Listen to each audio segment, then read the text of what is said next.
السلام عليكم.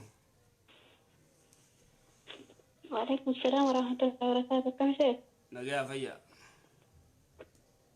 بقى جراتني ايه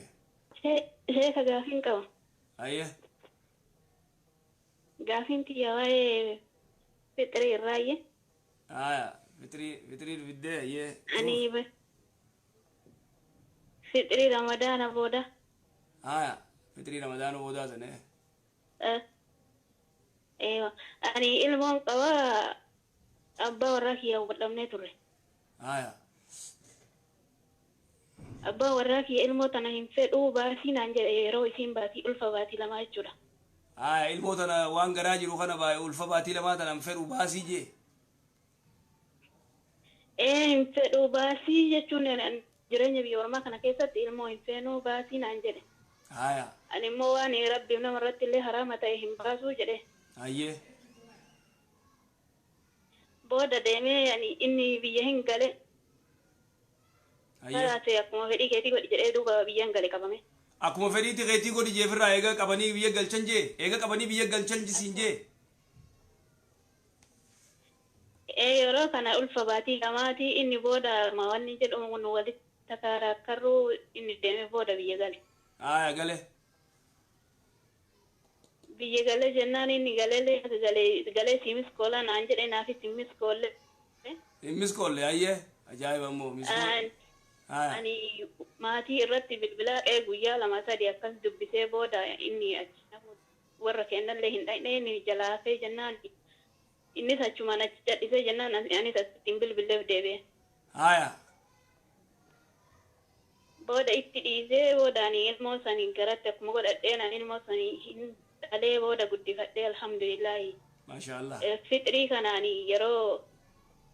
رمضان كانت فطري كان أني باسو قبو أباسو رباسو قبو gaafi bareeddu gabaabdutti ati abbaan mana keetii wayita dubartii cufaafillee barnoota akka ta'u dubartii takka abbaan manaa nikaa halaaliin godhatee odoo hojii jiru biyyaan baatee biyya arabaatee biyya faranjiitee biyya fedhe haa ta'u ilmoo tana gartee maa duraan nikaa godhata jaartii jechuu maa fuudha oka nagayaan hin taa'u ilmoo tana eega gartee nikaa godhatee nagayaa hojiran ilmoon yoo gartee haadhatti gartee ulfi yoo katti hafu taate biyya namaa jirraa ilmoo tanaan hin fedhu baatii lamatti baatii sadiitti baatii takkatti baasii jechuu ka jau taate laa xaa'ata limakhluuqin fi maasiyati ilkhaaliq dhageeffadha qajeeloti jaarsa amrii isaan godhan bikka tanatti lennahu haraami waan rabbiin dhoorku irratti amrii jaarsaa ni godhan amriin jaarsaa mutlaqaa mi yookaan hagallakifamee miti waan cufaa miti waan jaarsi jee cufa godhaa miti waan jaarsi jau cufa godhaa miti laa xaa'ata limakhluuqin fi maasiyati ilkhaaliq hadiisa jechuun hin jiru nama makhluuqaa dilii rabbii gartee maasiyaa waan rabbiin haraam godhe irratti tanaafuu ati diduu kee tolchite takka innillee eega gartee biyya fuudhanii darban booda akka feete godhi jee ilmoo tana guddifatte ati maashaallah guddifatte eega gartee dhalte booda eega guddifatte booda soomana keessa waan kana amma isaas wal quban qabdan feeta wal quba qabaattanis wal quba qabaachuu baattanis ilmoon tun sibira jirti atilleen soomanu jirta yoo abbaan ilmoodha biyyatti anaafisiis isiifi ilmootiyyaas naaturraa baasa yoo jee baase dawwalee osiin jee dhageeffadhu qajeeloti na dhageeffadhu qajeeloti haafitadhu dhaabbadhu yoo gartee immoo isaan wal quban qabaanne fixrii ilmoo teetiis sii baasa gabaabdu khalaas hangasuma إن شاء الله جزاكم الله خيرا أيه باسا أني برا ينقدان ينبافني نرى تريجرا برا ينقدان بافني يوس وانت كنا وبعدين بيكو أما قالوا إن شاء الله نباسا ويسان كبو ولي كامنو وقال ما في ديمنا وقال ما رجع غرغر بانيو كان هو وانت أما تدرات أنا من الرجل مالي تدراتي في سلاوس دبرتي أتلينا كستين بينه وليمو فطري تيتيس تقرب مجاخ يديس أتمام باسي سومناس ديمو خنرا إن شاء الله أكس إيقادو أيا تدبرت يوما إن شاء الله جافي بلاد بلد بلد أبتك دبلد dubartiin takka yeroo haydiin irra jirutti